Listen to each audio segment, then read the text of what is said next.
Hello everyone, welcome back to my channel. काफ़ी दिन बाद मैं फिर से और एक एफ लेकर आई हूँ। आई होप आप सबको पसंद आए। एफ का नाम है स्कैरी नाइट और ये एफ 2 शॉट में आएगा। 1 शॉट मैं आज अपलोड कर रही हूँ, मैं पहले से बता रही हूँ। इसका 2 शॉट परसों आएगा। मैं इसका 2 शॉट कल अपलोड नहीं करने वाली हूँ क्योंकि जो 2 शॉट होगा वो 1 शॉट से भी ज़्यादा लॉन्ग होगा, शायद 2 घंटे के आसपास हो जाए, तो इसलिए मुझे थोड़ा सा टाइम लगेगा। इसका जो नेक्स्ट पार्ट होगा वो मैं कल नहीं परसों को अपलोड करूँगी। तो देखते हैं आप लोगों को स्टोरी कैसा लगता है। तो स्टोरी के बारे में और मैं बताता हूँ। ये जो स्टोरी है वो मेरा लिखा हुआ नहीं है।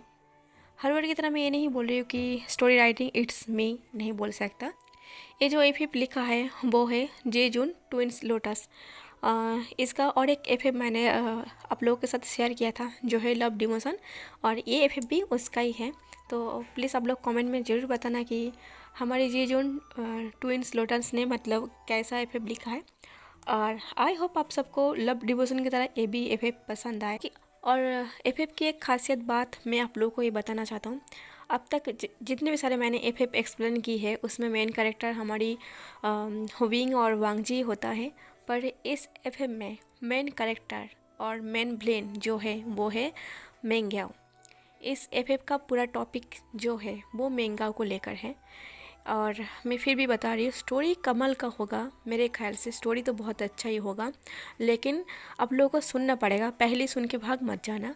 और स्टोरी हमारा मेन कैरेक्टर विंग और वांगजी ही है, लेकिन स्टोरी ज़्यादा से ज़्यादा मेंग्याओ के ऊपर ही जाएगी। ऑब्वियसली स्टोरी का मेन कैरेक्टर अब भी विंग और वांगजी है, लेकिन हद से ज़्यादा जो प्यार होता है वो हमेशा मेन कैरेक्टर के बीच में होता है।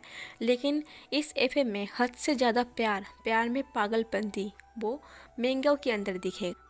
और देखते हैं, मैं ऐसे आप लोगों को समझा नहीं पाऊँगी, आप लोगों को पूरा एफएम सुनना पड़ेगा, फिर जाके आप लोगों को समझ में आएगा कि स्टोरी की कैरेक्टर कौन कहाँ पर है, कितना है। ठीक है, तो चलिए ज़्यादा बोलते ना हुए आज का एफएम में स्टार्ट करती हूँ।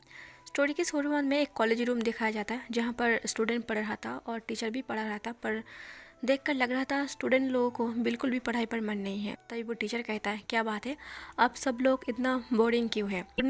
तभी उनमें से एक स्टूडेंट उठकर खड़ा होता है और कहता है, सर हॉलीडे के सबकी कॉलेज में छुट्टी पड़ चुका है, पर हमारा ही कॉलेज ओपन है, हमें अच्छा नहीं लग रहा। तभी वो टीचर कहता है, तुम लोगों को भी छुट्टी मिल जाएगा बस 2 दिन के बाद। तभी और एक स्टूडेंट खड़ा होकर कहता है, हमें आज का पढ़ाई बिल्कुल भी अच्छा नहीं लग रहा, बहुत ज़्यादा बोरिंग लग रही है। तभी वो टीचर कहता है, चलो तुम सब बड़े हो चुके हो, कम से कम तुम सब एडल्ट हो चुके हो, तो अगर तुम लोगों को पढ़ाई का मन नहीं है तो हम एक काम करते, कुछ स्टोरी बुक पढ़ते हैं, स्टोरी सुनते हैं। तभी और एक स्टूडेंट उठ के खड़ा होता है और कहता है, अगर टीचर लोग स्टोरी सुनाएगा तो ऑब्वियसली वो बोरिंग ही होगा, कुछ पढ़ाई वगैरह का स्टोरी होगा। तभी वो टीचर हंसते हुए कहता है, अच्छा तुम लोगों को ऐसा लगता है टीचर लोग बोरिंग होता है, वो बस बोरिंग स्टोरी ही सुनाता है, मतलब स्टोरी में भी हम तुम्हें कुछ सिखाने वाली हो पढ़ाई के बारे में। तभी कहता है, हाँ मुझे तो ऐसा ही लगता है। तभी वो टीचर कहता है, मैं कुछ दिनों से एक लव स्टोरी बुक पढ़ रही हूँ और तुम लोग चाहो तो मैं सुना सकता हूँ। तब एक स्टूडेंट कहता है, अच्छा आप लव स्टोरी बुक सुनाओगे, ये भी तो बोरिंग है ना, हर लव स्टोरी सेम होता है। तभी वो टीचर कहता है, मेरे ख्याल से शायद नहीं, हर लव स्टोरी बोरिंग नहीं होता, शायद इसमें भी कुछ ना कुछ खास मिल ही जाएगा। तभी एक स्टूडेंट कहता है, पढ़ने से तो अच्छा ही है कि हम लव स्टोरी बुक को सुन ले। तभी और एक स्टूडेंट वो मन ही मन सोचता है, सच में इससे अच्छा तो पढ़ा ही था, लव स्टोरी ये कौन सुनता है। ऐसा बोल के वो अपनी चश्मा को ठीक करने लगता है। तभी वो टीचर कहता है, ठीक है फिर, वो बुक मेरे पास ही है, मैं अभी उसे लेकर आता हूँ। वो टीचर क्लासरूम से बाहर जाता है और वो एक बुक अपनी ऑफिस से लेकर वो सारे बच्चों को सुनाने लगता है। टीचर कहता है, स्टोरी बुक का नाम MPT my life incomplete love story. Story book के जरिए मैं अपना एफ कंटिन्यू करती हूँ। कहानी शुरू होता है ईलिंग शहर से। तेज़ी से हवा बह रहा था, इवनिंग का टाइम था। ईलिंग शहर में जब तेज़ी से हवा भी बहता है तो उस हवा में एक डर जैसा महसूस होता है। गांव इतना खाली और सुनसान था, जहाँ से हवा बह रहा था उसका भी शोर सुनाई दे रहा था कि हवा किस तरफ बह रहा। रात के काले अंधेरे के बाद जब सुबह की रोशनी दस्तक दी, तब गांव में सब लोग एक जगह पर जमा हो गया था, क्योंकि जंगल के बीचे बीच एक लाश मिला था। और उस लाश को देख के एक पर्सन वो दौड़ते हुए भागते हुए, मतलब नर्वसली वो डरते हुए वो पुलिस स्टेशन जाता है। पुलिस स्टेशन जाकर वो पुलिस ऑफिसर को बताता है कि जल्दी से गांव में चले, वहाँ पर किसी इंसान का मौत हो चुका है। जब पुलिस उस गांव में चेक करने के लिए उसी जंगल में आता है, देखता है कि वहाँ पर एक लाश पड़ा है। जिसका लाश पड़ा हुआ था वो कोई आम इंसान नहीं था, वो एक ऑफिसर था। वो ऑफिसर जल्द से अपनी टोपी को उतार के अपनी हाथ पर लेता है।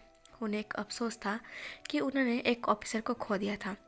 जब सारे गांव के लोग डरे हुए खड़े थे, तब वैन फैमिली की एक ओल्ड लेडी वो कहकर उठता है, इस गांव के सभी लोग मरेंगे, सभी लोग, कोई जिंदा नहीं बचेगा। ऐसा बोल के वो ओल्ड लेडी वहाँ से चला जाता है। अभी हम स्टोरी को 3 महीने बाद दिखाते हैं। 3 महीने बाद हम लैन फैमिली को दिखाते हैं, जहाँ पर 2 भाइयों के बीच अनबन चल रहा था। एक था लैन कुरान और एक था लैन हुआई। लैन कुरान और लैन हुआई वो 2 भाई था। लैन कुरान का खुद का कोई बेटा या फिर बेटी नहीं था। लैन हुआई की 2 बेटा था, एक था लैन सिजन और दूसरा था लैन वांगजी। लैन कुरान की कोई बेटा या फिर बेटी इसलिए नहीं था क्योंकि लैन कुरान की शादी के बाद उसकी वाइफ उसे छोड़कर चला गया था और उन्होंने कभी शादी नहीं की क्योंकि उन्हें शादी नाम पर भरोसा उठ गया था। इसलिए उन्होंने कभी अपने घर नहीं बसाया। उन्होंने अपने भाई लैन हुआई के बड़े बेटे को अपनी बेटी के जैसा पाला था। इसलिए लैन कुरान की जो बिजनेस था वो लैन सिजन संभालता था। और इसलिए लैन हुआई वो अपने छोटे बेटे लैन वांगजी को काफ़ी बार बोला है कि उसकी बिज़नेस को ज्वाइन करने के लिए, क्योंकि उन्हें अकेला संभाला नहीं चाहता। और जहाँ तक लान मांगजी उसका बेटा है तो वो चाहता है कि उसका बेटा उसका हेल्प करे। पर लान मांगजी को जो है उन्हें इस बिज़नेस के काम में कोई इंटरेस्ट नहीं था। लान मांगजी को हमेशा से एक डिटेक्टिव बनना है, पर लैन हुआई हमेशा ज़बरदस्ती करता है वांगजी के साथ ताकि वो उसकी बिज़नेस को संभाले। पर वांगजी कई बार कोशिश भी की है कि वो अपनी डैड की बिज़नेस को संभाले, उनकी हेल्प करते। पर लान मांगजी का दिमाग हमेशा वही खून खराबा केस पर चला जाता है। जब भी वो कोई भी खून खराबा चीज़ें सुनता है कि कहीं पर कोई मर्डर हो चुका है या फिर किसी का किडनैप हो चुका है, तब लान मांगजी का दिमाग वहीं पे चला जाता है। लान मांगजी खुद से जानने की कोशिश करता है इसके साथ क्या कनेक्ट है, क्या रिलेटेड है, ये सारी चीज़ वो ढूंढने लगता है। उसके दिमाग अपने आप ही चलता है, वो अपने दिमाग पर कंट्रोल नहीं कर पाता। और इसी वजह से वो हमेशा अपने डैड से लड़ता रहता है कि उसे बिज़नेस का काम नहीं करना, उसे डिटेक्टिव बनना है और उसे सीआईडी में ज्वाइन होना है। और इसी बात को लेकर सुबह सुबह घर में झगड़ा चल रहा था। वांगजी ब्रेकफास्ट कर रहा था और सब लोग अपनी जगह पर ब्रेकफास्ट ख़त्म करके वो बैठ के गप्पे मार रहा था। और उसी टाइम लान हुआई वांगजी को फिर से कहता है कि आज उसके साथ वो ऑफिस पर जाए। वांगजी सीधे मुंह मना कर देता है। वांगजी कहता है, मुझे ऑफिस ज्वाइन नहीं करना, मैंने कितनी बार बोला है। अगर कुछ टाइम के लिए आप कहते हो कि आपकी हेल्प कर देना है तो मैं हेल्प कर सकता हूँ, पर मैं कोई प्रोजेक्ट पर शामिल नहीं हो सकता क्योंकि मुझे पता है अगर मैं आपकी कोई प्रोजेक्ट पर शामिल हो जाऊँगा तो मैं अभी उस काम से बाहर नहीं आ पाऊँगा। कुछ घंटे के लिए अगर हो सकते हैं तो मैं आपकी हेल्प कर सकता हूँ। लान हुआई कहता है, वांगजी तुम क्यों नहीं समझते कि मुझे तुम्हारी ज़रूरत है। वांगजी कहता है, डैड आप क्यों नहीं समझते, मुझे इन काम में इंटरेस्ट नहीं है, अब ज़बरदस्ती मुझे मत खींचो। इधर लान कुरान वो न्यूज़पेपर पढ़ते पढ़ते वो हंस रहा था और वो अपनी हंसी को कंट्रोल कर रहा था। लान हुआई अपने बड़े भाई की हंसी को देख लेता है। लान हुआई कहता है, भैया आप हंस रही हो, आप इसलिए हंस रही हो ना क्योंकि लैन सीजन आपकी हेल्प करता है। तब लान कुरान कहता है, हाँ इसमें मैं क्या कर सकता हूँ, वांगजी तुम्हारा हेल्प नहीं कर सकता, ये तुम देख लो, और मैं तुम्हारे झगड़ों में नहीं पड़ना चाहता। लान हुआई कहता है, भैया आप मेरी हेल्प कर सकते हो, अब वांगजी को क्यों नहीं मना लेते। तभी लान कुरान कहता है, मैं इसमें नहीं पढ़ सकता, तुम्हें जो करना है तुम करो। लान हुआई कहता है, भाई आप बहुत बुरे हो। लान कुरान कहता है, देखो मैं क्या कर सकता हूँ, वांगजी नहीं मानेगा और तुम भी कब से कोशिश कर रहे हो ना वांगजी को मनाने की। वांगजी कहता है, डैड मैं फिर से कह देता हूँ, अब मेरी जगह पर कोई और एक एम्प्लॉय रख लो। लान कुरान कहता है, हाँ तुम वांगजी की जगह पर कोई एम्प्लॉय क्यों नहीं रख लेते। तब लान हुआई कहता है, एक काम क्यों नहीं करते, सीजन को मैं अपने ऑफिस पर ज्वाइन कर लेता हूँ, आप एक एम्प्लॉय रख लो। तभी लान कुरान कहता है, देखो लान हुआई हमने पहले डिसाइड किया था कि सीजन मेरा है और वांगजी तुम्हारा है, तो अब तुम देख लो, अब तुम बात से मुकर नहीं सकते। तब लान हुआई कहता है, मैं खुद फंस गया। तभी लान कुरान कहता है, वैसे मेरा जो कुछ भी होगा मेरा कोई औलाद नहीं है, वो सीजन और वांगजी का ही होगा, तो तुम मुझे भी देख सकते हो। अगर मैं आधा हिस्सा मैं वांगजी को देना चाहता हूँ तो इसका मतलब यही नहीं है कि मैं वांगजी को ज़बरदस्ती करूँ कि वो मेरे बिजनेस में शामिल हो जाए। तुम भी वैसा ही करो, तुम कोई और एक एम्प्लॉय रख लो। वांगजी कहता है, डैड मैं सच कह रही हूँ, मेरे साथ ज़बरदस्ती मत करना। तब लान हुआई कहता है तो ये तुम्हारा आखिरी फैसला है? वांग जी कहता है हाँ ये मेरा आखिरी फैसला है। तब लान हुआई कहता है तो फिर डिसाइड है। वांग जी कहता है क्या? लान हुआई कहता है ना तो तुम्हारा ना तो मेरा, मैं तुम्हें एक चांस दे रही हूँ। मैं एक सीआईडी ऑफिसर से कहवा कर तुम्हें एक मैं केस दे दूंगा। अगर तुम उस केस को संभाल पाते हो तो तुम डिटेक्टिव बन जाना, मैं तुम्हारे बीच में नहीं आऊँगा। अगर तुम केस हार जाते हो तो तुम्हें सब काम छोड़ के तुम्हें बिजनेस ज्वाइन करना पड़ेगा। तो वांग जी सोच पर पड़ जाता है। लान कुरन कहता है वांग जी मान जाओ, इससे बढ़िया चांस तुम्हें नहीं मिलेगा। तो वांग जी कहता है अब सच कह रही हो, अगर फर्स्ट केस मैं जीत जाता हूँ तो आप मेरी काम के बीच में कभी नहीं आओगे? तभी लान हुआई कहता है हाँ मैं तुम्हारे काम के बीच में कभी नहीं आऊँगा। वांग जी कहता है तो फिर ठीक है, मुझे मंजूर है। लान हुआई कहता है तो ठीक है, बहुत जल्द मैं तुम्हें एक केस दिलवा दूंगा एक ऑफिसर से कहवा कर। अगर तुम सक्सेस हो जाते हो तो तुम यही काम करना। बात यहीं पर ख़त्म होता है। लान हुआई की एक दोस्त था जो सीआईडी से था, डिटेक्टिव का काम करता था, जिसका नाम था नीमेंजो। दरअसल वांग जी जब छोटा था वो अपनी फादर की फ्रेंड नीमेंजो से मिलता था। तब वो अपनी नीमेंजो अंकल को देखकर उसे ये शौक चढ़ा था कि उसे एक डिटेक्टिव बनना है। वांग जी ने अपने अंकल को काम करते हुए देखा था और वही से उसका पैशन बन गया था डिटेक्टिव बनना। लान हुआई तभी अपनी रूम पर जाता है। वो सीक्रेटली वो अपनी दोस्त नीमेंजो को कॉल करता है और नीमेंजो को ये कहता है लान मांग जी वो सीआईडी का स्टडी को अच्छे से कंप्लीट की है और वो सीआईडी में ज्वाइन होना चाहता है। नीमेंजो कहता है क्या सच में वो स्टडी कंप्लीट की है? तभी लान हुआई कहता है मेरे ख्याल से उसने काफ़ी स्टडी कंप्लीट की है और मैं चाहता हूँ कि तुम उसे एक चांस दो, पर केस आसान नहीं होना चाहिए, केस इतना टफ होना चाहिए कि वांग जी हार जाए। नीमेंजो कहता है लान हुआई तुम अपने बेटे के लिए ऐसा क्यों सोच रही हो, मतलब तुम उसे हारते हुए क्यों देखना चाहते हो? तभी लान हुआई कहता है नीमेंजो मैं नहीं चाहता वो डिटेक्टिव का काम करे, मैं चाहता हूँ कि वो मेरा बिजनेस को संभाले और वो जिद पर अड़ चुका है, इसलिए मैंने डिसाइड किया है, मैंने वांग जी को कहा है अगर वो पहला केस जीत जाता है तो वो हमेशा के लिए वो सीआईडी में काम कर सकता है। अगर वो पहला केस हार जाता है तो उसे मेरा बिजनेस संभालना पड़ेगा। नीमेंजो कहता है वाह सीआईडी का काम क्या खराब है, तुम अपने बेटे को इस तरह हेट करते हो। तभी लान हुआई कहता है नहीं मैंने ऐसा नहीं कहा, मैं बस चाहता हूँ कि मेरा बेटा खतरे से ना खेले, वो मेरा बिजनेस को संभाले, ये आसान है। नीमेंजो कहता है ये तुम्हारी गलत सोच है। अगर हर पेरेंट्स अपने बच्चों को सेफ रखने के लिए उन्हें एक आसान काम पकड़ दे तो दुनिया का और भी काम है जिन्हें हमें संभालना पड़ता है, उन सारे काम कौन करेगा? तभी लान हुआई कहता है देखो नीमेंजो मैं कोई तुमसे डायरेक्ट सुनने के लिए तुम्हें कॉल नहीं किया, बस मैंने जो कहा है अगर तुम कर सकते हो तो तुम कर दो। नीमेंजो कहता है तुम हमेशा से ऐसे ही थे। लान हुआई कहता है और तुम भी हमेशा से टेढ़े इंसान थे।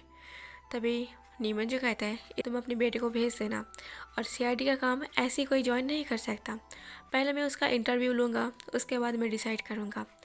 तभी लान हुआई कहता है मैं तो चाहता ही हूँ कि तुम उसे कैंसिल कर दो, फिर भी एक कोशिश करके देखो अगर कुछ हो सके तो। नीमेंजो कहता है एक काम करना तुम अपने बेटे को कल भेज देना। लान हुआई कहता है तो फिर डिसाइड रहा।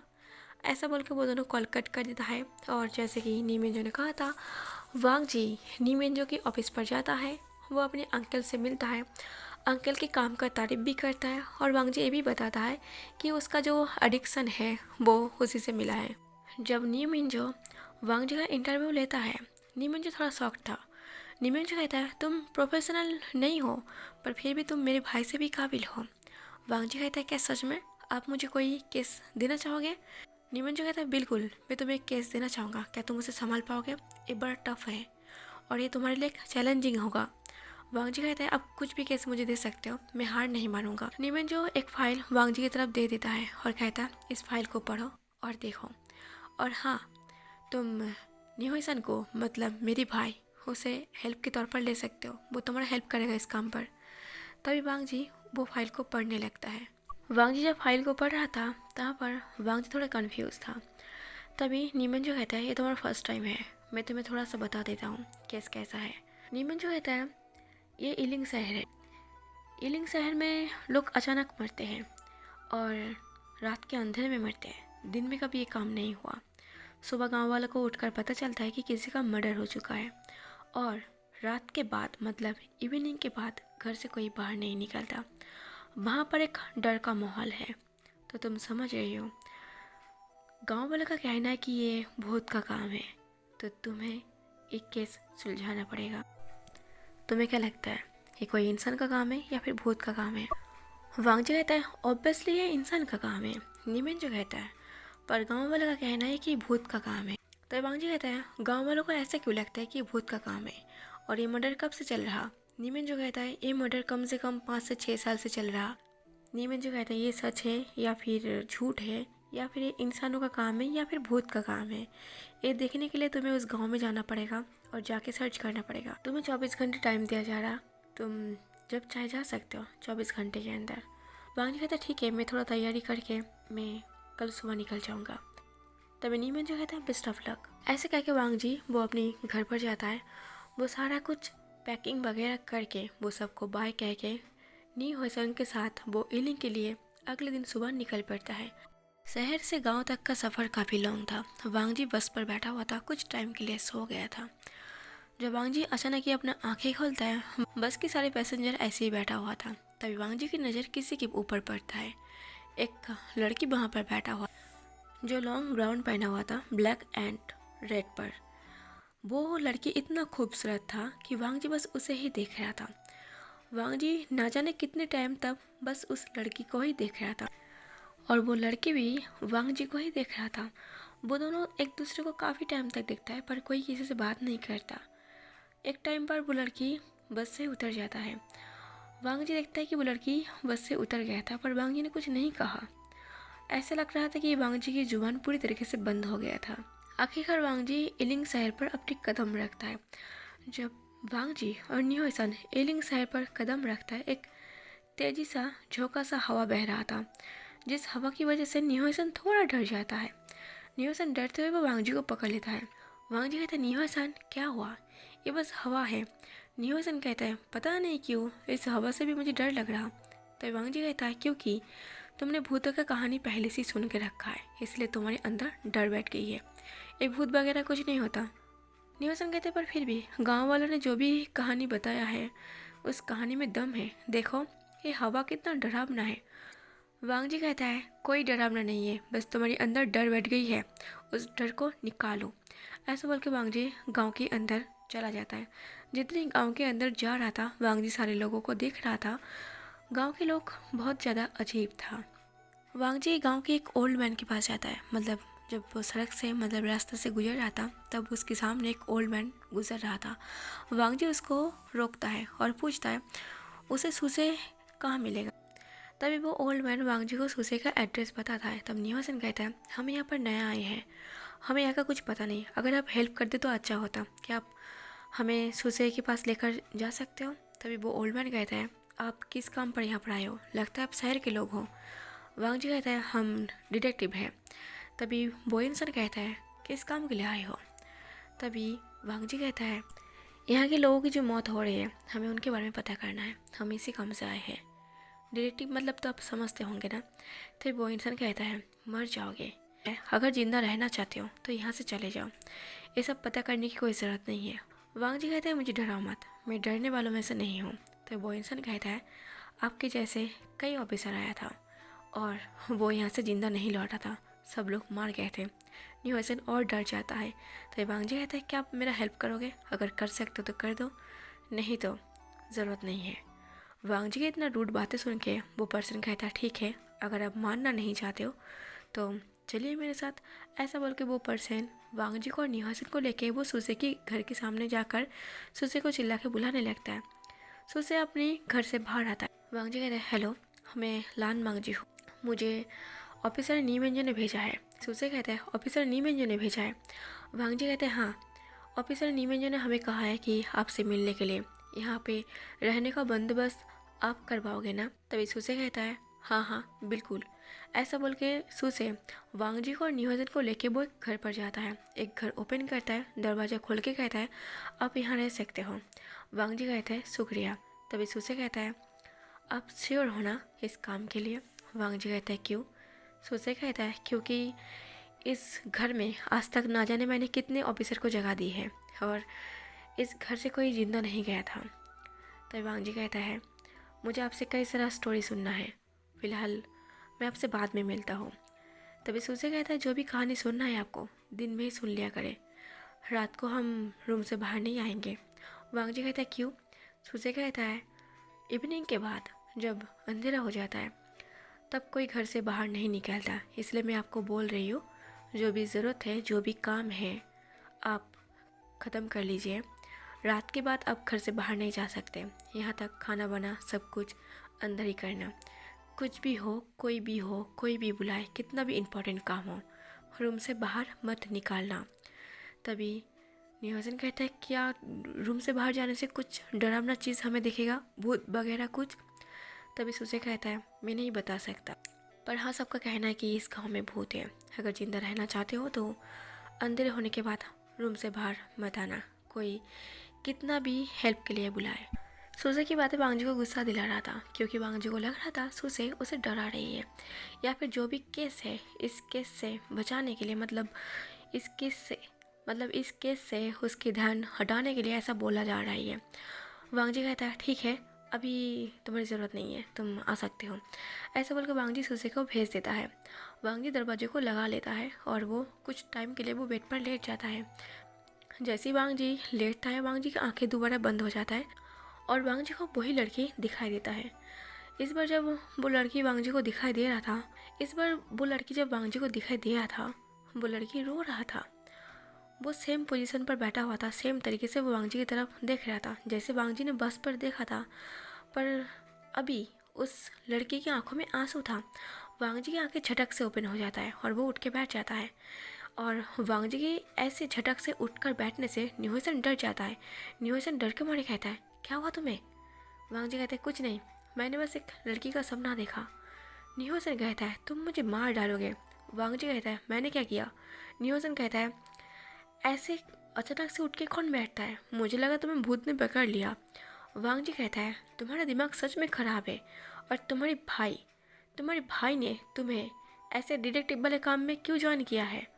तभी निहोसन कहता है, मुझे भी समझ में नहीं आता, मुझे कोई जॉब वगैरह करना था, पर मेरे भाई ने मुझे इस काम पे लगा दिया।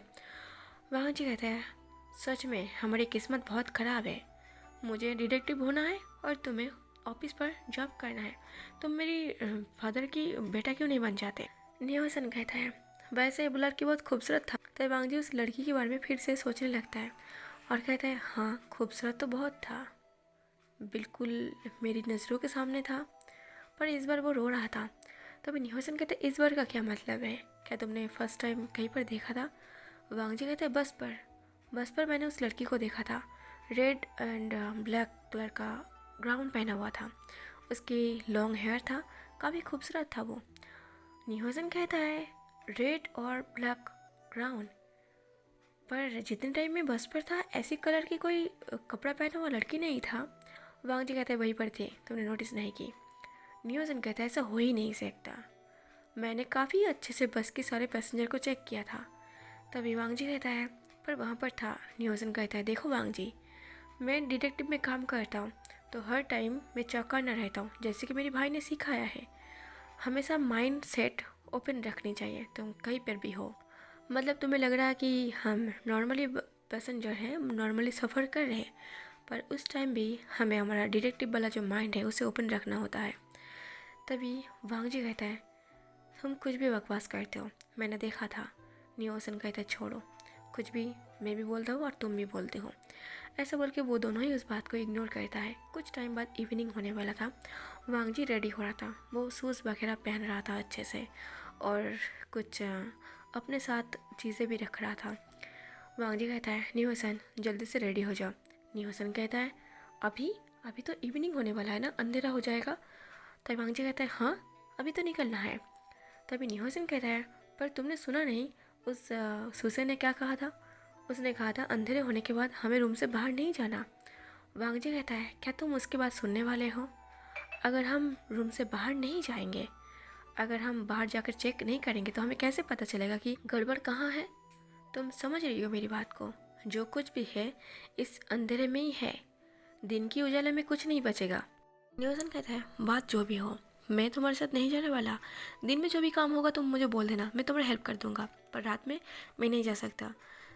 वांग जी कहते तुम मेरे साथ नहीं चलोगे? नियोजन कहते बिल्कुल नहीं, मुझे मरना नहीं है, मुझे शादी करना है, मुझे बहुत कुछ करना है, अभी मेरा उम्र ही कितना है। वांग जी कहते सीरियसली तुम्हारे भाई ने तुम्हें मेरे साथ क्यों भेजा? मुझे समझ में नहीं आ रहा।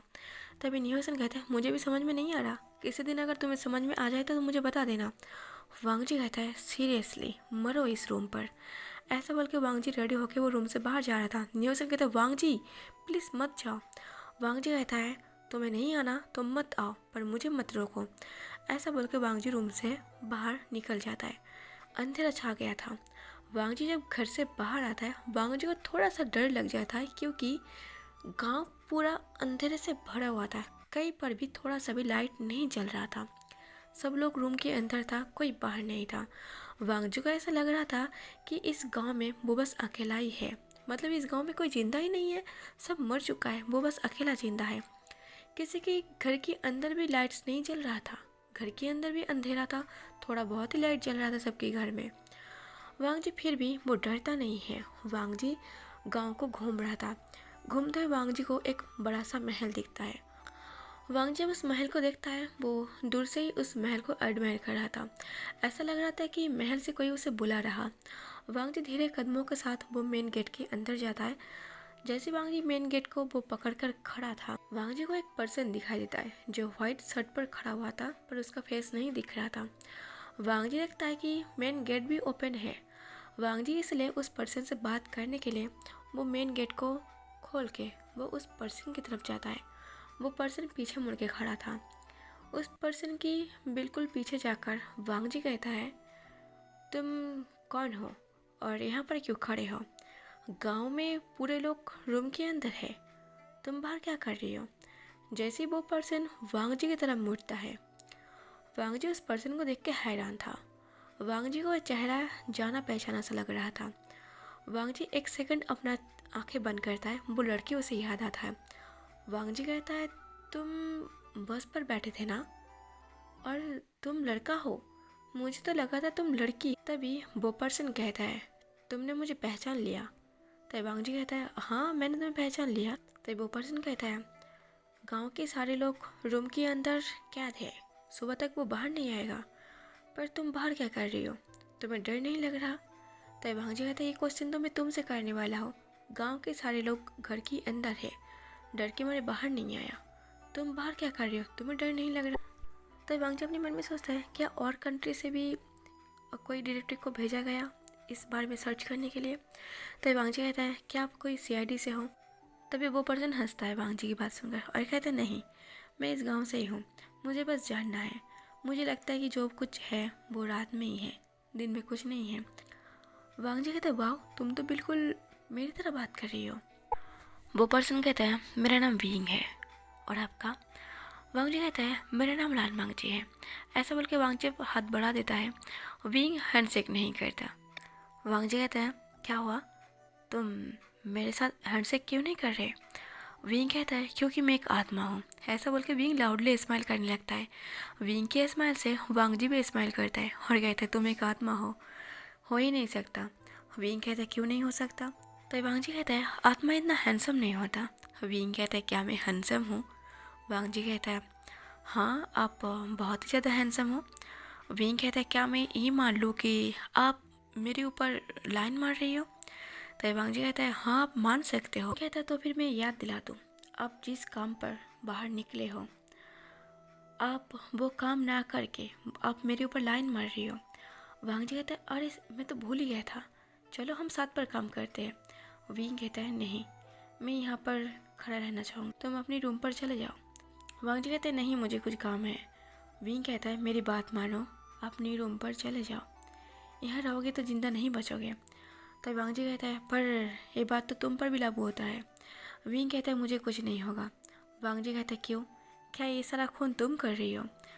जो तुम्हें कुछ नहीं होगा मुझे कुछ हो जाएगा। विंग कहता है मैं इस गांव का लड़का हूँ, मुझे इस गांव की हर गली पता है, तो मेरे लिए ज़्यादा तुम अपनी रूम पर जाओ। तभी वांग जी कहता है मुझे ऐसा क्यों लग रहा, तुम मुझे डरा रही हो या फिर मेरे ही काम से तुम मुझे भगा रही हो? विंग कहता है ना तो मैं तुम्हें डरा रही हूँ और ना ही तो मैं तुम्हारी काम से तुम्हें भगा रही हूँ। बस मैं तुम्हें इतना बोलना चाह रही हूँ कि यहाँ से चले जाओ और रात को अपनी घर से मत निकालना, अपनी बेडरूम से मत निकालना, तुम्हारे लिए खतरा है। अगर तुम रात को अपनी रूम से बाहर ऐसे घूमोगे तो तुम जिंदा नहीं बचोगे। वांग जी कहता है तुम मुझे डरा रही हो और बोल रही हो कि तुम मुझे नहीं डरा रही हो। विंग कहता है चलो हम बात करते हैं।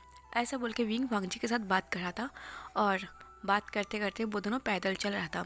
विंग कहता है वैसे तुम ये बताओ, तुम इस गांव में किस काम के लिए आए हो? क्या तुम कोई पुलिस ऑफिसर हो या कोई डिटेक्टिव सीआईडी से हो? वांग जी कहता है मैं एक ऑफिसर हूँ और मैं इस गांव में काम करने आया हूँ। विंग कहता है क्या तुम्हें पता है इस गांव में ऐसा कई सारा ऑफिसर आया था और वो सारे लोग मारे जा चुके हैं, कोई भी जिंदा नहीं है। वांग जी कहता है मैंने कुछ तो सुना है पर ज़्यादा नहीं सुना है, मुझे लगता है मुझे और जानने की ज़रूरत है, क्या तुम मेरी हेल्प करोगे? विंग कहता है हेल्प के नाम पर मैं तुम्हें सिर्फ कुछ बातें बताना चाहता हूँ। इस गांव में जो कोई भी इस खून खराबे के पीछे चलता है, मतलब सर्च करता है कि ये खून कहाँ से हो रहा, क्यों हो रहा, वो जिंदा नहीं बचता। अगर ये सब जानने के बाद भी तुम इस काम के लिए तैयार हो तो मैं कुछ नहीं कर सकता। इस गांव में तुम्हारे जैसे कई सारे ऑफिसर आया था, वो कई सारे लोग मारे जा चुके हैं, कोई भी जिंदा नहीं बचा। लास्ट 3-4 महीने पहले एक ऑफिसर मार चुका है। वांग जी कहता है ओहो मैं तो डर गया। वांग जी की इस हरकत को देख के विंग थोड़ा सा गुस्से से वो खड़ा हो जाता है और वो वांग जी की फेस को देखने लगता है। वांग जी कहता है क्या हुआ, ऐसे क्यों देख रहे हो? विंग कहता है तुम्हें मजाक लग रहा? वांग जी कहता है और नहीं तो क्या, तुम मुझे डरा रही हो और तुम बार बार बोल रहे हो कि तुम मुझे नहीं डरा रही हो। विंग कहता है अगर डर नहीं रही हो तो मेरी बात को अच्छे से सुनो, मजाक मत करो और मजाक में मत लो, ये सारा कुछ मजाक नहीं है। वांग जी कहता है तुम भी तो नहीं डर रही हो ना, तुम नहीं डर रही हो इसलिए तुम यहाँ खड़े हो। देखो गांव में एक लोग भी नहीं है बस तुम्हारे और मेरे अलावा।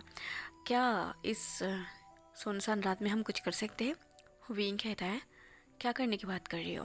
वांग जी कहते हैं डरो मत, मैं तुमसे और कुछ करने की बात नहीं कर रही हूँ। मतलब विंग कहता है मतलब क्या है तुम्हारा, तुम क्या बोलने की कोशिश कर रही हो? वांग जी कहता है कुछ नहीं, छोड़ो, आज हमारा पहला दिन है, मुझे लगता है मुझे थोड़ा और खुद को टाइम देना चाहिए। विंग को मतलब तो समझ में नहीं आया था पर विंग उस बात को छोड़ देता है। वांग जी कहता है क्या तुम बता सकते हो ये खून कब से हो रही है, मतलब क्यों हो रही है? तुम्हें कुछ तो पता होगा ना कि इस सारा खून होने का वजह क्या है। विंग कहता है ये तुम्हारा काम है, तुम इस काम के लिए आए हो, तुम ऑफिसर हो तो तुम खुद देख लो, खुद सर्च कर लो, अगर तुम कुछ पता कर सकते हो तो पता कर लो। वांग जी कहता है क्या तुम मेरा हेल्प नहीं करोगे? विंग कहता है हाँ मैं तुम्हारा हेल्प करूँगा ना, देखो मैंने तुम्हारा कितना हेल्प किया है। वांग जी कहता है क्या देखो? विंग कहता है पीछे मुड़ के देखो। वांग जी जैसे ही पीछे मुड़ता है देखता है उसकी घर आ चुका है। वांग जी कहता है ये तो मेरा घर है। विंग कहता है हाँ मैंने तुम्हारा हेल्प किया ना, अब घर जाओ, अपनी बेडरूम पर जाके सीधे सो जाओ, बाहर मत निकालना। वांग जी कहता है 1 मिनट, तुम्हें मेरा घर कैसे पता चला? विंग कहता है ये नॉर्मल है, आज तक जितने भी सारे ऑफिसर बाहर से आया है इस काम के लिए उन सारे लोगों को यही घर दिया जाता है रहने के लिए, तो जैसे मुझे पता चला तुम एक ऑफिसर हो, इस काम के लिए इस गांव में आए हो, तो तुम्हारा घर यही होगा। वांग जी कहता है हाँ हाँ सही बोला तुमने। विंग कहता है ऑफिसर तुम हो, एक डिटेक्टिव मतलब सीआईडी से तुम हो, पर लगता है तुमसे ज़्यादा मेरा दिमाग चलता है। वांग जी कहता है ये मेरा कसूर नहीं है, तुम्हारा कसूर है। विंग क्वेश्चन लुक से वो वांग जी की तरफ देखने लगता है। वांग जी कहता है ऐसे मत देखो, तुम मुझे डरा रही हो, ऐसा लगता है कि तुम ही भूत हो इस गांव की।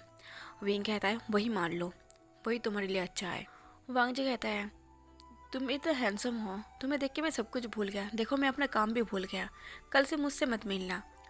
तो विंग कहता है मेरा भी यही कहना है, कल से तुम मुझसे मत मिलना, अब जाओ अपने रूम पर जाके सो जाओ। वांग जी कहते ओके बाय, मैं कल सुबह तुमसे मिलूँगा। विंग कुछ नहीं कहता, विंग वहाँ से चला जाता है। जब विंग जा रहा था वांग जी अभी तक वहाँ पर खड़ा होकर देख रहा था। कुछ देर बाद जाके विंग गायब हो जाता है, मतलब अंधेरे ने उसे गायब कर दिया था। वांग जी अपनी बेडरूम पर घुसता है। जैसे वांग जी अपनी बेडरूम के अंदर जाता है, जैसे वो दरवाजे को लगाता है, दरवाजा लगाने की जो शोर है वो नियोसन को सुनाई देता है। नियोसन झटक से वो डर के मारे उठ के बैठ जाए। बिना नियोसन डर से वो बिना आंखें खोले वो चिल्लाने लगता है कि आखिर रूम में कौन आया होगा। जब नियोसन ऐसे डर के मारे चिल्ला रहा था तब वांग जी नियोसन की इस हरकत को देखकर हंस रहा था। नियोसन अपनी बेडरूम के अंदर जाके वो नियोसन के सामने चुपचाप बैठ जाता है, बिल्कुल सीक्रेटली। वो निहोसन को ये नहीं बताता कि ये वो है। जब वांग जी चुपचाप बैठा हुआ था और वो धीरे धीरे वो अपने हाथ को निहोसन की तरफ लेकर जा रहा था और उसे एक डीप वॉइस में उसे उसके नाम लेकर बुला रहा था, तब निहोसन और भी डर रहा था। जब निहोसन बहुत ज़्यादा डर रहा था तब वांग जी अपनी हंसी को और कंट्रोल नहीं कर पाता। वांग जी लाउड स्माइल करने लगता है। वांग जी की लाउड स्माइल से निहोसन आखिर में अपनी आंखें खोलता है। जैसे निहोसन आंखें खोलता है, देखता है वांग जी उसे डरा रही है, उसके साथ मस्ती कर रही है। निहोसन फाइनली वो अपने डर को साइड करके वो वांग जी को ऊपर चिल्लाते हुए कहता है, तुम मुझे डरा रही हो। वांग जी कहता है, निहोसन तुम इतना क्यों डर रही हो, देखो मैं बाहर से घूम कर भी आ गया और तुम रूम पर बैठ कर डर रही हो। तभी निहोसन कहता है, सच में यार गाँव की ये कहानी बहुत डरावना है। वांग जी थोड़ा सीरियस होता है। वांग जी सीरियस होकर कहता है, निहोसन मेरे ख्याल से इस गांव में कोई भूत वगैरह कुछ नहीं है।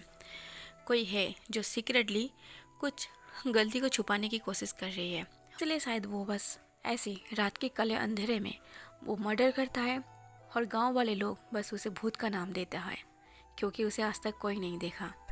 तभी निहोसन बेड से उठकर खड़ा होता है और वो वांग जी के पास आता है और कहता है, तो फिर गलती क्या है, मतलब उसने काम क्या किया होगा जो छुपाने की कोशिश कर रही है। मतलब वो जो गुनाह की है वो अगर गुनाह छुपाने की कोशिश कर रही है और अगर वो इसी गांव का है तो गांव वालों को पता होगा। वांग जी कहता है, हाँ डेफिनेटली गांव वालों को पता होगा और हमें गांव वाले से पूछताछ करना पड़ेगा। निहोसन कहता है, क्या तुम्हें लगता है गांव वाले मुंह खोलेंगे? वांग जी कहता है, कोई तो होगा जो इस बारे में हमें कुछ बताएगा।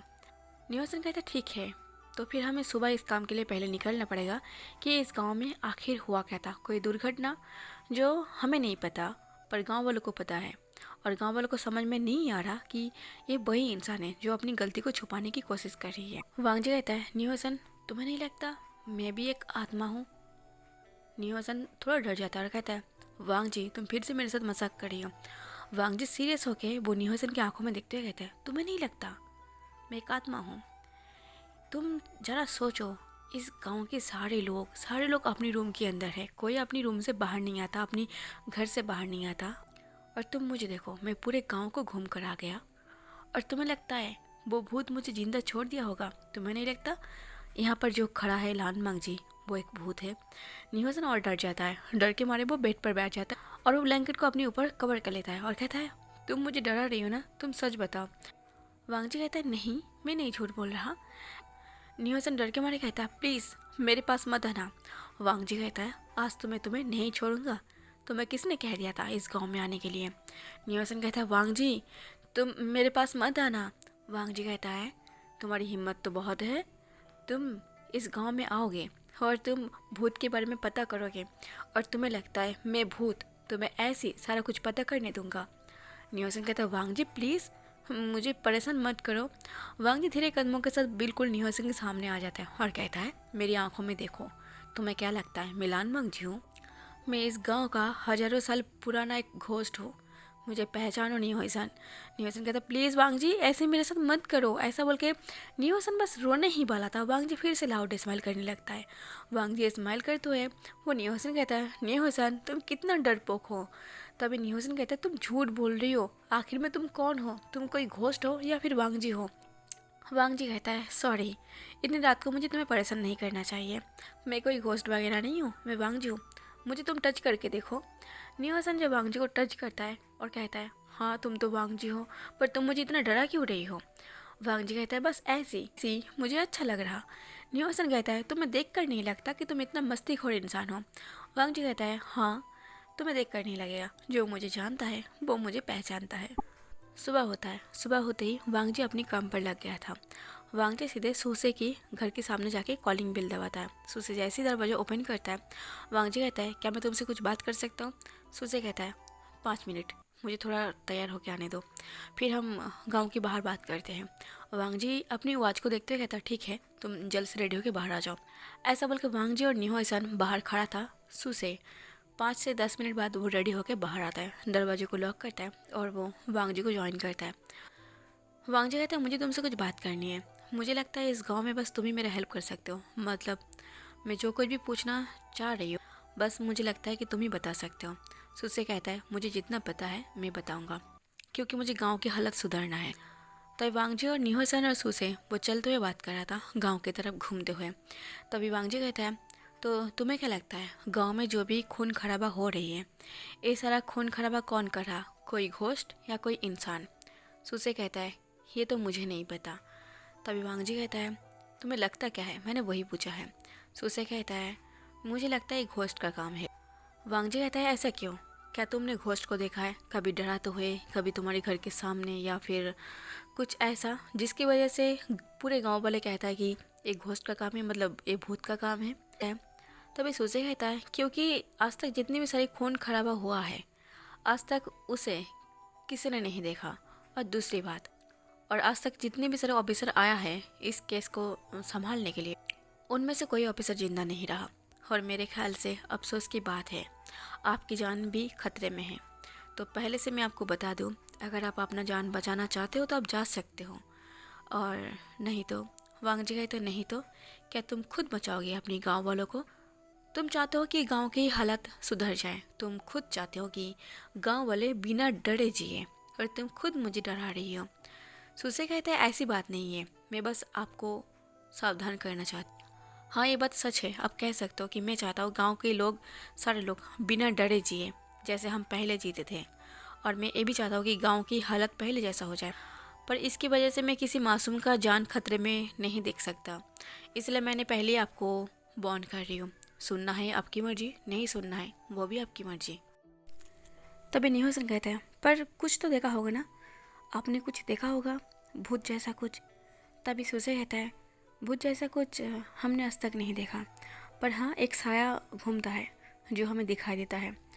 वांगजी कहता है साया, आपने उसको नहीं देखा पर उसका साया ज़रूर देखा है। सुसे कहता है मेरे ख्याल से एक भूत एक साया होता है।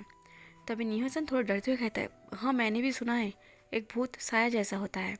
तभी निहोसन को डरते हुए देखकर वांगजी अपनी आंखें को रोल करता है, फिर वो अपनी बातों पर कंटिन्यू करता है।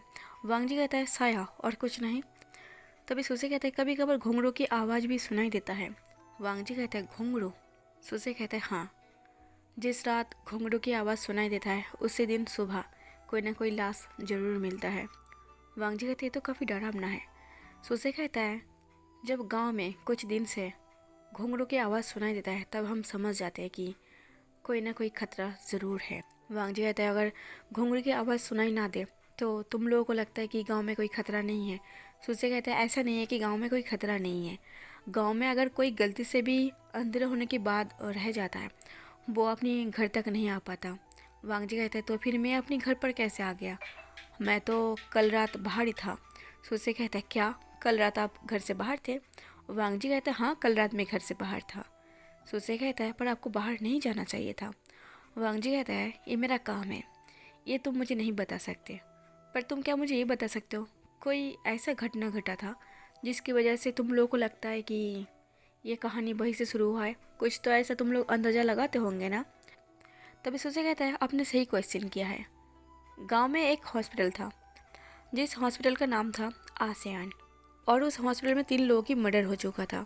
वो हॉस्पिटल जल चुका था और वो 3 बॉडी भी उसी हॉस्पिटल के साथ जल गया था, और उसके बाद वो हॉस्पिटल बंद हो चुका है, और तब से गांव में ये सब कुछ हो रही है। सुसे कहता है हाँ, और सच कहूँ तो गांव वाले लोग और मैं भी यही कहता हूँ, वो जो भूत है, घोस्ट है, वो और कोई नहीं है, वो आसियन है, डॉक्टर आसियन। वांगजी कहता है तुम इतना श्योर हो के कैसे बता सकते हो? सुसे कहता है वो उस हॉस्पिटल में जिंदा जल के मर चुका था, उसके बाद से गांव में ये सब कुछ शुरू हुआ था। इससे पहले गांव में सब कुछ ठीक था पहले जैसा, उस घटना घटने से पहले गांव में सब कुछ ठीक था, पर वो हॉस्पिटल जलने के बाद और उस हॉस्पिटल के साथ जब डॉक्टर आसियान भी जल चुका था, जल के मर चुका था, तब से ये सारा कुछ शुरू हुआ है। सुसे की बात सुन के वांगजी की कदम एक पल के लिए रुक जाता है। वांगजी की जब कदम रुक गया था तब सुसे कहता है अब डर गए? वांगजी कहता है नहीं मैं डर नहीं गया। वांगजी कहता है क्या आप ये बता सकते हो हॉस्पिटल में आग कैसे लगा था? सुसे कहता है किसी को कुछ नहीं पता। जब पूरा हॉस्पिटल आग में जल रहा था वहाँ से कुछ पेशेंट बाहर आ गए थे, कुछ पेशेंट उस हॉस्पिटल के साथ जल के मर गया था, और वहाँ पे 3 डॉक्टर भी था, जहाँ पर डॉक्टर आसियन, उनके डैड और उनके एक फ्रेंड। पर जब तक हम आग बुझा पाते तब तक सब जल के राख हो गया था, किसी का बॉडी किसी का फेस भी पहचान में नहीं आ रहा था। तब वांगजी कहता है क्या आप ये बता सकते हो डॉक्टर आसियन कैसे इंसान थे? सुसे कहता है, मैंने जितना देखा है डॉक्टर आसियन वो बहुत ही केयरिंग और बहुत ही अच्छे डॉक्टर थे और बहुत ही अच्छे इंसान थे। वो सबकी फ्री में इलाज कराता था। गांव के लोग उन्हें बहुत ज़्यादा इज्जत और बहुत ज़्यादा प्यार करते थे। पर उनकी किस्मत ख़राब था कि उन्होंने ज़्यादा दिन नहीं जी पाया। उस हॉस्पिटल के साथ उनकी मौत हो गई। सीन को चेंज करके हम रात के सीन को दिखाते हैं। रात पर वांग जी अपनी रूम पर बैठा हुआ था। रात की 10 बज रहे थे और हर दिन की तरह गांव वाले आज भी अपनी अपनी घर के अंदर छुप कर बैठा हुआ था, लाइट्स वगैरह सारा कुछ ऑफ करके। ऐसा लग रहा था कि गांव में कोई जिंदा ही नहीं है। और वांग जी वहाँ पर अपनी रूम की मिनी लाइट को ऑन करके वो कुछ सोच रहा था डॉक्टर आसियन के बारे में। वांग जी कहते हैं, न्यूसन, ये डॉक्टर आसियन, क्या तुम्हें सच में लगता है ये डॉक्टर आसियन भूत है? तभी न्यूसन कहता है, मुझे नहीं पता, मुझे लगता है कि सुसे ने जो कुछ भी कहा है वो सच है। तभी वांग जी कहता है, चलो तुम्हारी बात एक पल के लिए मान लेता हूँ कि डॉक्टर आसियन एक भूत है और वो सबको मार रही है। पर क्या तुमने सुसे की इस बात को गौर किया है? डॉक्टर आसियन एक अच्छे इंसान थे, वो बहुत केयरिंग थे और लोगों की फ्री में इलाज करते था। तो तुम्हें लगता है वो मरने के बाद लोगों को ऐसे परेशान करेगा, बेवजह उनकी मर्डर करेगा? न्यूसन कहता है, हाँ मैंने सुसे की बात तो सुना है, पर जो इंसान जिंदा रहे तो इतना अच्छे हो सकते हैं, क्या मरने के बाद वो इतना बुरा काम कर सकता है? वांग जी कहता है, तुम्हें नहीं लगता कि अगर डॉक्टर आसियन एक भूत है और वो सबकी मर्डर करिए, इसका मतलब उनका एक्सीडेंटली उसके हॉस्पिटल में आग नहीं लगा था और वो ऐसे ही नहीं मरा था, किसी ने उसका मर्डर किया था? न्यूसन कहता है, हाँ मेरे ख्याल से यही सच है कि किसी ने उसका मर्डर किया था, वो खुद से नहीं मरा था। या फिर मुझे लगता है कोई होगा उसके पीछे, कोई उसका दुश्मन होगा जो डॉक्टर आसियन से जलता था और जिस वजह से पूरे हॉस्पिटल को आग लगा दिया और हॉस्पिटल के साथ उन्हें भी ख़त्म कर दिया। तो वांग जी कहता है, मुझे लगता है कोई उसका दुश्मन रहा होगा जिस वजह से वो एक काम किया होगा। जब वांग जी इसी बारे में डिस्कस कर रहा था तब अचानक ही घुंघरू बजने लगता है। तभी न्यूसन और वांग जी दोनों को याद आता है जब गांव में किसी का मर्डर होने वाला होता है तब गांव में अचानक ही घुंघरू बजने लगता है। वांग जी तुरंत ही एक झटके में वो न्यूसन को कहता है, न्यूसन तुम दरवाजे को अच्छे से लॉक करके बैठना और अगर कुछ भी गड़बड़ हो तो मुझे कॉल करना। न्यूसन कहते, पर तुम कहाँ जा रही हो? वांग जी कहता है, मुझे लगता है सुसे की जान खतरे में है। ऐसा बोलकर वांग जी एक चद्दर को अपनी ओर ओढ़ लेता है और वो अपने रूम से बाहर जाता है, क्योंकि इस गांव में एक सुसे ही था जो वांग जी के साथ बात किया था इस केस के बारे में, और जो कोई भी इस केस के बारे में बात करता है उसकी जान खतरे में आ जाता है।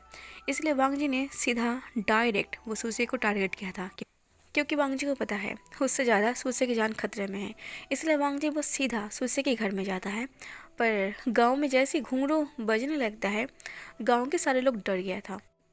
वांग जी काफ़ी तेज़ी कदमों के साथ वो अपनी चादर को ओढ़ के वो भागते हुए सुसे के घर में जा रहा था। वांग जी घर और सुसे के घर थोड़ा सा दूर पर था, पर वांग जी कोशिश कर रहा था कि वो सुसे को बचा ले।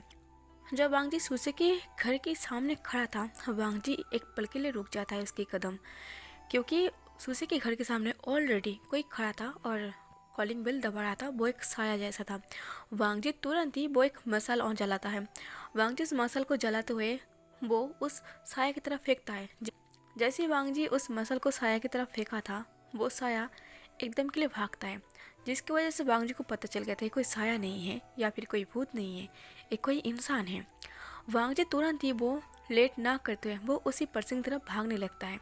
और सुसे यहाँ पर डर के मरे वो एक घर के कोने में छुप कर बैठा हुआ था, क्योंकि उसे भी यही लगता है कि कोई भूत है और जो भी इस बारे में बात करता है उसकी जान खतरे में आ जाता है। सुसे को लगा था उसकी आज आखिरी दिन है। पर वांग जी उस साया के पीछे भाग रहा था और वांग जी को एक काला साया से ज़्यादा कुछ नहीं दिख रहा था, पर हाँ उसके पैरों में घुंघरू ज़रूर था। वांग जी जैसे जैसे उसके पीछे भाग रहा था वो इंसान भी भाग रहा था, ऐसा भी कह सकते हो। वो इंसान वांग जी को भगा रहा था। वो भागते भागते सीधा जंगल की तरफ आ जाता है। पर जैसे वांग जी जंगल की तरफ कदम बढ़ा था उससे पहले उसके सामने विंग खड़ा हो जाता है एक वाइट शर्ट पर। विंग कहता है, वांग जी तुम कहाँ जा रही हो? तभी वांग जी पीछे मुड़ता है, पीछे विंग खड़ा था। तभी वांग जी अपने कदमों को रोकते कहता है, ओ विंग तुम यहाँ? विंग कहता है, वांग जी जंगल के अंदर मत जाओ। वांग जी कहता है मुझे जाना है, वो भाग रही है, वो कोई घोस्ट नहीं है, वो एक इंसान है। विंग कहता है वांग जी मुझे पता है वो एक इंसान है, वो कोई घोस्ट नहीं है, पर तुम जंगल के अंदर कदम मत रखना, जंगल के एरिया उसका है, वहाँ पर कई ऐसा जाल फैलाया हुआ है, अगर तुम वहाँ पर कदम रखे तो वो आज तुम्हारा आखिरी दिन होगा। वांग जी अपनी कदमों को रोक लेता है। वांग जी जिद नहीं करता। वांग जी विंग के पास आता है और कहता है तुम्हें सब कुछ पता है। विंग कहता है तुम्हें क्या लगता है मैं रात के अंधेरे में ऐसे ही घूमता हूँ। वांग जी कहता है ठीक है। विंग तुरंत ही वांगजू कहता है तुम मेरे पीछे आओ और इस जंगल से दूर हो जाओ। ऐसा बोल के विंग वांगजू को लेकर वो दूर चला जाता है गांव के बीचों बीच। विंग कहता है रात के अंधेरे में तुम ऐसे घूमते हो, तुम्हें डर नहीं लगता? वांगजी कहता है मुझे डराओ मत, मुझे डर नहीं लगता। विंग कहता है शाबाश, तुम काफ़ी हिम्मत वाले लगते हो, पर हाँ मेरी बात कान खोल के सुन लो, कुछ भी हो जाए जंगल के अंदर कदम मत रखना रात के टाइम, और मैं तुम्हारा और एक हेल्प कर सकता हूँ, तुम्हारे कन्फ्यूज़ को दूर कर सकता हूँ। ये भी सारा कुछ खून खराबा हो रही है, ये किसी इंसान का काम है, ये कोई घोस्ट का काम नहीं। और जंगल के अंदर उसकी कई सारा ऐसा जाल फैलाया हुआ है जहाँ पर कदम रखते ही तुम्हारी मौत हो जाएगा और तुम इस काले अंधेरे में कुछ दिख भी नहीं पाओगे, और गांव वालों की यकीन सच हो जाएगा। उन्हें फिर से लगेगा कि इस गांव में घोस्ट है और उस घोस्ट ने तुम्हें मार दिया है। तो तुम अगर जिंदा बच जाओगे तो गांव वालों की भरोसा तुम थोड़ा सा जीत पाओगे कि वो कोई घोस्ट नहीं है। गांव वालों को डरना नहीं चाहिए, तुम्हें गांव वालों को ये यकीन दिलाना है। ये सारा कुछ डर का खेल है, डर है तो खेल है, डर खत्म तो खेल खत्म। वांग जी कहता वाह तुम कितना अच्छी बातें करते हो। विंग कहता है ठीक है अभी तुम घर जाओ, अभी रात को तुम्हें कुछ नहीं मिलेगा, और वो चला गया है, आज रात के लिए वो वापस नहीं आएगा। वांग जी कहता है पर मुझे नहीं जाना। विंग कहता है अब तुम रात को क्या करोगे? वांग जी कहता है मैं तुम्हारे साथ रहूँगा, मैं तुमसे बातें करूँगा। विंग कहता है क्यों? वांग जी कहता है बस ऐसी, तुम्हारी बातें सुनना मुझे अच्छा लग रहा। तब विंग कहता है तुम फ्लर्ट बहुत करते हो। वांग जी कहता है क्यों नहीं, अगर इतना हैंडसम बंदा मेरी आंखों के सामने हो फ्लर्ट अपने आप ही आ जाता है। वैसे मेरा फ्लर्ट करना नेचर नहीं है, पर तुम्हें देख के मैं कंट्रोल भी नहीं कर पाता। तभी विंग वांग जी की आंखों में देखता है, कुछ सेकंड बस ऐसे ही देखता रहता है, और वांग जी भी विंग की आंखों में ऐसे ही कुछ सेकंड देखता रहता है। विंग अपनी कदमों को वांग जी की तरफ बढ़ाता है। विंग जिस तरह वांग जी की तरफ बढ़ रहा था, वांग जी अपनी कदम को पीछे ले रहा था। विंग कदम को पीछे लेते हुए वांग जी कदम रुक गया था, और विंग वांग जी की तरफ झुकते हुए कहता है अच्छा मैं इतना हैंडसम हूँ, ज़रा मेरी आंखों में देखकर तो कहो, अगर मैं कोई भूत हुआ तो तब भी तुम मुझसे इतना ही प्यार करोगे? तभी वांग जी विंग की आंखों में देखते हुए कहता है भूत से ज़्यादा तुम्हारी आंखें डरावना है, तुम्हारी आंखें ऐसे मुझे देख रही है जैसे कि मैं तुम्हारी आंखों में डूब जाऊँ। विंग कहता है तो कौन सबसे ज़्यादा डरावना है, भूत या फिर मेरी आंखें? तो विंग कहता है अच्छा प्यार में पड़ना क्या इतना खतरा है कि भूतों से ज़्यादा तुम्हें प्यार में पड़ना खतरा लग रही है? वांग जी कहता है अभी तो बस ट्राई हो रही है ना, अभी मुझे कैसे पता, अभी तो बस मैं तुम्हारी आंखों में डूब रही हूँ, डूबने के बाद पता चलेगा। विंग कहता है खैर तुम्हें कोई बचा ले, मैं तो नहीं बचा सकता। ऐसा बोल के विंग वांग जी से दूर होता है और कहता है कल रात से बाहर मत निकलना। वांग जी कहता है तुम्हें क्या लगता है तुम्हारी बात मैं सुनने वाला हूँ? विंग कहता है खैर छोड़ो तुम्हारी मर्जी। ऐसा बोल के विंग वहाँ से चला जाता है। वांग जी भी बस विंग को ऐसे जाते हुए देखता है। वांग जी कहते हैं सच में क्या इंसान था, पर एक मिनट, वो जब मेरे करीब आ रहा था मैं अपनी कदमों को पीछे क्यों ले रहा था? मुझे तो उसे हक कर लेना चाहिए, और मुझे कितना मज़ा आता, पर मेरे बैड लक, मैंने इस मौके को गवा दिया। तब वांग जी फ़ोन रिंग हो रहा था, जो निहसन ने कॉल किया था। जब वांग जी फ़ोन रिंग हो रहा था तब वांग जी विंग से फोकस हटा के वो अपनी फ़ोन पर फोकस करता है। देखता है कि वहाँ पर निहसन कॉल कर रही है। वांग जी थोड़ा डरते हुए वो निहसन की कॉल को उठा लेता है और कहता है निहसन तुम ठीक तो हो ना, तुम्हें कोई प्रॉब्लम तो नहीं हो रहा ना, मतलब कोई खतरा तो नहीं है ना? निहसन कहता है सब कुछ ठीक है फ़िलहाल, पर तुम कहाँ हो, मुझे अकेला डर लग रहा, प्लीज़ वापस आ जाओ। वांग जी कहता है 10 मिनट में मैं वापस आ रही हूँ। ऐसा बोल के वांग जी वो 20 मिनट बाद वापस आता है, क्योंकि जंगल से वांग जी का घर थोड़ा दूर था। 20 मिनट बाद जब वांग जी अपनी रूम पर वापस आता है, नियोसन कहता है थैंक गॉड तुम वापस आ गए, मुझे तो लगा था ये तुम्हारा आखिरी दिन है और मुझे तुम्हारी डैड को कॉल करके ये बताना पड़ेगा कि वांग जी अब इस दुनिया में नहीं है। नियोसन कहता है तुम खुद का ख्याल रखो, ये दिन अभी नहीं आने वाला है, ये दिन आने में अभी काफ़ी टाइम है। नियोसन कहता है वैसे मुझे ये बताओ क्या सूसे की जान सच में खतरा था? तब वांगजी कहता है अगर मैंने 5 मिनट लेट कर दिया होता तो सुसे सच में मर चुका होता। तभी न्योसन कहते क्या सच में भूत था? वांगजी कहता है नहीं, वो कोई भूत नहीं था। अगर वो भूत होता तो वो मुझ पर हमला करता, पर वो मुझसे भाग रहा था। न्योसन कहता है क्या सच में वो तुमसे भाग रहा था? तुम इतना बहादुर हो। वांगजी कहता है सीरियसली तुम्हें सच में लगता है कि मैं उससे डर जाऊंगा? अगर भूत भी हो जाए ना तो भी मैं उससे डरने नहीं वाला। अब तो मैं 100% श्योर हूँ कि वो कोई भूत नहीं है। मुझे विंग ने बताया वो एक इंसान है और जंगल में जाने से सच में खतरा है। और विंग ने मुझे जंगल जाने से बचा लिया। और विंग ने मुझे ये भी कहा है अगर मैं जंगल पहुँच जाता तो मैं सच में आज जान से मार जाता। तब न्योसन कहते हैं विंग कौन है और इतनी रात को तुम्हें विंग कौन मिल गया? तो वांगजी कहते एक लड़का है जो मेरी तरह रात को घूमता है, मतलब इस बारे में पता करने के लिए। तभी न्योसन कहते वो अच्छा। तभी वांगजी कहता है और विंग ने मुझे ये भी बताया कि जंगल में जितनी भी सारी मर्डर हुआ है वो इसलिए हुआ है क्योंकि वो जो इंसान वो जंगल में कई सारे ऐसे जाल बिछा कर रखा है जिसकी वजह से उसकी मौत पक्का है, मतलब निश्चित है। तो विंग ने मुझे यही बताया है कि जो भी काम है जो भी करना है पर हमें रात के बाद जंगल में नहीं जाना। कोई कितना भी बुला ले, कोई कितना भी डरा ले या फिर कोई कितना भी कोशिश करे जंगल में जाने की, अगर तुम्हें खूबसूरत लड़की भी दिख जाए अगर वो तुम्हें बुलाए तो भी मत जाना। न्योसन कहते जाने की बात तो दूर की बात है, मैं तो रूम से बाहर निकलने ही नहीं वाला। तुम्हें जाना है तुम जाओ पर मैं नहीं जाता। वांगजी कहता है फर्स्ट काम मुझे कल ये जानना है कि डॉक्टर आसियन की ऐसी कौन सी दुश्मन था। वो रात गुजरने के बाद सुबह उठ के वांगजी और न्योसन वो फिर से सुसे के पास जाता है, पर सुसे वांगजी और न्योसन को देखकर गुस्सा हो जाता है। वांगजी कहता है मैं तो बस ये देखने आता कि तुम ठीक हो या फिर नहीं। सुसे कहता है मैं तुम्हारी हेल्प कर रही हूँ, इसकी वजह से मेरी जान पर खतरा आ गया, मैं अब तुम्हारी कोई हेल्प नहीं कर सकता। तभी वांगजी गुस्से से कहता है क्या तुम वही थे ना जो अपने गाँव की भलाई करना चाहता था, गाँव की हालात को सही करना चाहता था? तभी सुसे कहता है हाँ मैं करना चाहता था पर अभी नहीं। वांगजी कहता है तुम डर गए। सुसे कहता है क्यों डरना नहीं चाहिए, कल मेरी जान खतरे में था, अब थोड़ा सा देर हो जाता तो मैं मर चुका होता और तुम बोल रही हो कि मुझे डरना नहीं चाहिए। वांगजी कहता है पर तुम क्या ये बता सकते तुम्हें किसने बचाया था? तभी सुसे कहता है मुझे क्या पता, वो अचानक ही गायब हो गया। वांगजी कहता है देखो सुसे वो कोई आत्मा नहीं था, वो एक इंसान था और तुम लोग बस उससे डर रही हो और वो तुम्हें डरा रही है, ये बस डर का खेल है। तभी सुसे कहता है कल डॉक्टर आसन आया था मुझे मारने की।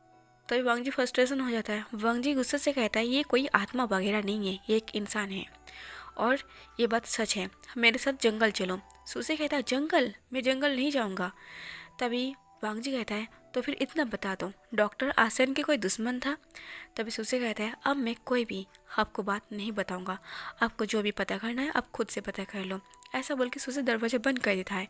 वांगजी कहता है सीरियसली इतना डर, इस वजह से ये इंसान इन गाँव वालों को इतना डरा रही है? न्योसन कहता है वांगजी तुम भूल रही हो ये गाँव है और सच कहो तो गाँव के लोग काफ़ी स्टूपिड भी होता है, ऐसी बातों पर भरोसा कर लेते हैं। वांगजी कहता है चलो फिर ठीक है हम दोनों ही चलते हैं। ऐसा बोल के वांगजी न्योसन को लेकर वो जंगल की तरफ जा रहा था। तभी वांगजी के पास उसके डैड की कॉल आ जाता है। वांगजी बड़ी खुश होकर वो अपनी कॉल को उठा लेता और कहता है डैड अब कैसे हो? तभी लानुहाई कहता है मैं तो बढ़िया हूँ, तुम कैसे हो और तुम्हारा काम कैसे चल रहा, क्या तुम अपनी काम में सक्सेस हो पाओगे? तभी वांगजी कहता है आपको कोई शक, मैं जिस काम पर निकली हूँ वो काम ख़त्म करके मैं वापस आऊँगा। तभी लानुहाई कहता है सही है, वैसे अपना ख्याल रखना। वांगजी कहता है बस इतना ही कहने के लिए कॉल किया था। तभी लानुहाई कहता है मुझे बस तुम्हारा हाल चाल पूछना था और तुम्हारे काम के बारे में पूछना था। तभी वांगजी कहता है वो इसलिए ना ताकि मैं हार जाऊँ और आपकी ऑफिस ज्वाइन कर लूँ, अब जो सोच रही हो वो कभी नहीं होगा। तभी लानुहाई कहता है ये तुम्हारा फर्स्ट केस है, लोग कितने सारे केस लड़कर भी जीत नहीं पाते और तुम्हें लगता है तुम्हारा फर्स्ट केस और एक ही बारे में तुम जीत जाओगे। तो वांगजी कहता है डैड बड़ी अफसोस की बात है, आपको आपकी बेटे पर जरा से भी भरोसा नहीं है। लानुहाई कॉल को कट कर देता है। लानुहाई तुरंत वो नी मेंजो को कॉल लगाता है। लानुहाई कहता है नी मेंजो क्या तुमने वांगजी को कोई आसान सा केस दिया है? तभी नी मेंजो कहता है तुम्हें ऐसा लगता है सबसे जो टफ वाला केस था मैंने वांगजी को वही दिया है। इंसान और घोस्ट के बीच एक लड़ाई है जो शायद वांगजी बहुत ज़्यादा कन्फ्यूज़ होगा, काफ़ी ज़्यादा मेहनत करने पड़ेगा और सच कहूँ तो वांगजी की जान खतरे में है। तुम्हारे कहने पर मैंने वांगजी को एक ऐसा केस दिया है कभी भी कुछ भी हो सकता है और तुम बोल रही हो मैंने उसे आसान सा केस दिया है और तुम्हारे चक्कर में मैंने अपनी भाई को भी भेजा है उसके साथ ताकि उसे कुछ सबक मिल सके। तभी लानवाई कहता है सीरियसली नहीं मंजू, मैंने बोला था टफ केस देने के लिए, ऐसा नहीं कहा था कि उसकी जान खतरे में आ जाए। तुम्हें समझ में आ रही है तुम क्या बोल रही हो? वांग जी की जान खतरे में है, तुम उसे वापस बुला लो। उसे ऑफिस ज्वाइन करने की कोई ज़रूरत नहीं है। मैं उसे बोल दूंगा कि वो SCID वाला काम कर सकता है पर वो ऐसे खतरे से नहीं खेल सकता। तभी नीमन जी कहता है क्यों डर गए? तुमने ही बोला था ना ऐसा केस देने के लिए जहाँ पर हारने के चांसेस 90% हो। मैंने ऐसा ही केस दिया है, जीतने की कोई चांसेस नहीं है। तभी लानवाई कहता है हाँ मैंने ऐसा कहा था पर ऐसा नहीं कहा था कि मेरा बेटा जान ही हार दे। अगर वांग जी को कुछ हो गया ना तो तुम्हें मैं ठिकाने पे लगा दूंगा। ऐसा बोलकर लानवाई कॉल को कट कर देता है। वांग जी इस टाइम पर वो जंगल में एंट्री ले चुका था और तभी वांग जी के पास फिर से कॉल आता है। जैसे ही वांग जी देखता है उसके डैड ने उसे दोबारा कॉल किया है। लानवाई कहता है वांग जी तुम्हें ऑफिस ज्वाइन करने की ज़रूरत नहीं है, तुम अपना डिटेक्टिव वाला काम कर सकते हो पर तुम वापस आ जाओ। तो वांग जी कहते क्यों क्या हुआ? तभी लानवाई कहता है मुझे खबर मिला है कि जिस केस पर तुम काम कर रही हो वो केस काफ़ी खतरनाक है, तुम्हारी जान को खतरा है, तुम्हें वहाँ काम करने की ज़रूरत नहीं है, तुम वहाँ से चले आओ। तो वांग जी कहते हैं नहीं डैड, ये मेरे लिए एक चैलेंज की जैसा है, इस काम पर मैं आ चुका हूँ, ये मेरे लिए एक चैलेंज है, अब मैं अपनी काम से पीछे नहीं हट सकता। तभी लानवाई कहता है हमें बोल रही हो ना तुम्हें ऑफिस ज्वाइन करने की कोई ज़रूरत नहीं है, आज के बाद मैं तुम्हें कभी ज़बरदस्ती नहीं करूँगा मेरे ऑफिस ज्वाइन करने के लिए। वांग जी कहता है डैड पर ये बात अब आपके और मेरे बीच की नहीं है कि मुझे ऑफिस ज्वाइन करना है या फिर डिटेक्टिव में काम करना है। अब ये मेरी जिद आ चुका है, अब मेरी ये जिद बन चुका है, मैं इस केस को सॉल्व करके रहूँगा। लानवाई कहता है पर वांग जी कहता है डैड अगर मैंने कह दिया तो कह दिया, अब मैं किसी का सुनने नहीं वाला। ऐसा बोल के वांग जी कॉल को कट कर देता है। न्यूसन वांग जी फेस को देखने लगता है। न्यूसन कहते हैं सच में तुम अपनी डैड के साथ भी ऐसी बात करते हो? वांग जी कहता है हाँ मैं अपने डैड के साथ ही ऐसे बात करती हूँ, बस एक इंसान को छोड़ के। न्यूसन कहता है और वो इंसान कौन है? विंग के सामने मेरी बिहेवियर इतना स्वीट हो जाता है कि मुझे खुद पता नहीं चलता है ना। तभी न्यूसन कहता है ये वही लड़का है ना जो रात को मिला था और तुम्हें इस जंगल में आने के लिए मना किया था? वांग जी कहते हैं हाँ। न्यूसन कहता है क्या तुम उसके प्यार में पड़ चुके हो? तभी वांग जी कहता है अगर तुम देखोगे ना तुम भी उसके प्यार में पड़ जाओगे। तभी न्यूसन कहता है तब तो मुझे देखना ही नहीं है। वांग जी कहता है छोड़ो ये सब बातें, हम काम की बातें करते हैं। ऐसा बोल के वांग जी कहता है हमें किसी से पूछना पड़ेगा डॉक्टर आसियान की कोई दुश्मन है, मतलब दुश्मन तो है, वो कौन है? तभी न्यूसन कहता है डॉक्टर आसियान की घर कहाँ है, हमें पहले वहाँ चलना चाहिए। तभी वांग जी कहता है हाँ उस घर में सर्वेंट वगैरह तो होगा, कोई तो होगा, हमें उसके घर पर भी जाना है और किसी से पूछना भी है कि डॉक्टर आसियान का कोई दुश्मन था या फिर नहीं। ऐसा बोल के वांग जी जंगल को सर्च कर रहा था, जंगल में काफ़ी कुछ ढूंढ रहा था पर सूखे पत्तों के साथ एक टूटा हुआ घुंघरू मिलता है जिसे वांग जी अपने हाथ पर उठाता है और न्यूसन को दिखाते हुए कहता है देखो मैंने कहा था ना एक कोई इंसान है, अगर ये भूत होता तो ये घुंघरू भी गायब होता, मतलब अगर ये घुंघरू है तो वो इंसान भी है।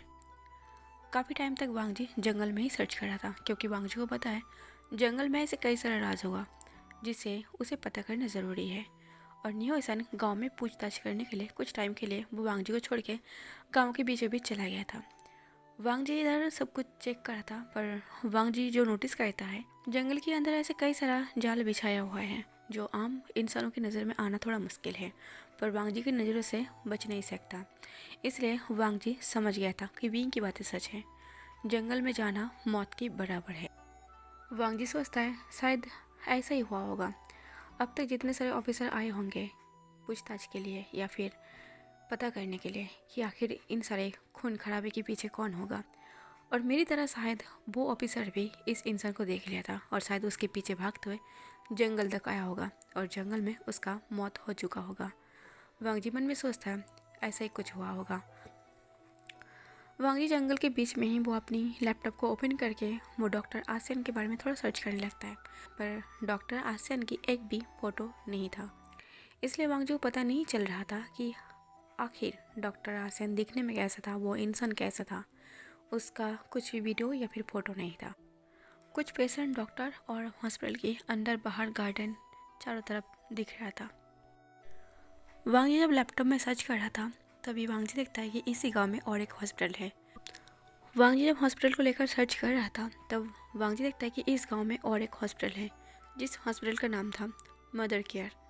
वांग जी जब मदर केयर हॉस्पिटल को सर्च करता है, देखता है कि इस हॉस्पिटल की ऑनर का नाम है डॉक्टर बेन रोहन। तभी निहोसन भागते हुए वो वांग जी के पास आता है। वांग जी अभी तक वो लैपटॉप में सर्च कर रहा था, वो कुछ परेशान था। निहोसन कहते हैं, वांग जी मुझे एक बात पता चला है। तभी वांग जी कहते हैं, हाँ बताओ। वांग जी की आंखें अभी तक लैपटॉप पर था।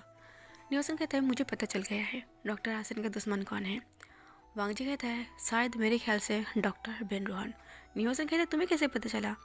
तभी वांग जी लैपटॉप को निहोसन की तरफ घुमाते हुए दिखाता है और कहता है, देखो इसी गांव में और एक हॉस्पिटल है, और ये भी देखो मैंने डॉक्टर बेन रोहन का प्रोफाइल चेक किया, इन्होंने काफ़ी कुछ बुरा बुरा पोस्ट किया है डॉक्टर आसिन के बारे में। तभी निहोसन बहुत सारा पोस्ट पढ़ने लगता है। बेन रोहन ने ऐसे कोई शब्द नहीं छोड़ा था जो डॉक्टर आसियान को इंसल्ट कर सके। इतने सारे पोस्ट को देखकर निहोसन कहता है, सच में डॉक्टर बेन रोहन ऐसे कैसे कर सकता है। वो उनसे जेलस हो सकता है या फिर वो उन्हें हेट कर सकता है, पर ऐसे पब्लिकली वो पोस्ट करके उन्हें ऐसे इंसल्ट नहीं कर सकता। वांग जी कहता है, अगर पोस्ट में इतना गुस्सा इतना नफरत दिख रही है तो तुम्हें नहीं लगता जो डॉक्टर आसियान की मौत हुआ है उसके पीछे ये बेन रोहन का हाथ है। तभी निहोसन कहता है, मुझे भी ऐसा ही लगता है, चलो फिर हम उनके घर चलते हैं, उनसे जाके थोड़ा पूछताछ करते हैं। पर वांग जी और निहोसन जब डॉक्टर बेन रोहन से मिलने गया था, उल्टा बेन रोहन वांग जी को डांट देता है। डॉक्टर बेन रोहन वांग जी को डांटते हुए ये कहा था, कोई भी इस गांव में ऑफिसर आता है डॉक्टर आसिन की मौत के बारे में पता करने या फिर गांव में जो खून हो रही है इसके बारे में पता करने, सब लोग सीधे मेरे पास ही आ जाते हैं। अगर आप लोगों में दम है तो आप लोग उस खूनी को निकाल कर दिखाएं, और इनके लिए जो भी हेल्प लगेगा मैं करूँगा। डॉक्टर बेन रोहन से मिलने के बाद वांग जी को यकीन हो गया था कि डॉक्टर आसियान की जो मौत के कारण है और गांव में जो कुछ भी हो रही है इसके पीछे डॉक्टर बेन रोहन का हाथ नहीं है, क्योंकि वो खुद परेशान, क्योंकि आज तक जितने भी सारे ऑफिसर आया था इस गांव में इस बारे में सर्च करने के लिए, इस खून खराबे के पीछे का कारण जानने के लिए, वो सारे ऑफिसर शायद वांग जी की तरह ही डॉक्टर बेन रोहन को टारगेट किया था। पर डॉक्टर बेन रोहन वो खुद परेशान, क्योंकि डॉक्टर बेन रोहन भी चाहता है इन सब के पीछे जो इंसान है उसे ढूंढ कर निकाला जाए। बेन रोहन की बातों पर वांग जी को पूरा भरोसा था। रात के वक्त वांग जी थोड़ा बहुत परेशान था। वांग जी आज कहीं पर भी नहीं गया था। वांग जी बस अपनी घर की बाहर आधी रात को बैठा हुआ था। कम से कम रात के 11 बज रहा था।